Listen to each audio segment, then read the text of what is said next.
Ano yung feeling pag nakikita mo successful yung 2-day program? Actually, Miss Joyce, hindi ko alam na successful. Sinasabi lang sa akin kasi after the event, parang brands lang din ako.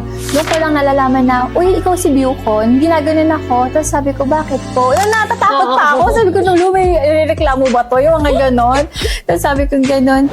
Hindi, ang galing nyo kasi, paano nyo naisip yun, ganyan. Tapos sabi nga nila ng iba, tumanda ako, walang nagganyan. Sabi ko, ikaw lang nakaisip. Sa isip-isip ko, oo nga po, itong pinatandaan nyo ako ng 30 years bago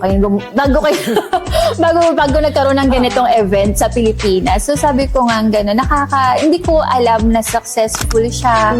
Gano'n, hanggang sabihin na lang ng ibang tao na, uy, pupunta ako ng view kung daming tao mga gano'n. Tapos yung mga nagko-comment, congrats, even though yung mga ibang CEOs na never kong nakausap, as in never, ganyan, never nag-like sa post ko, yung mga gano'n.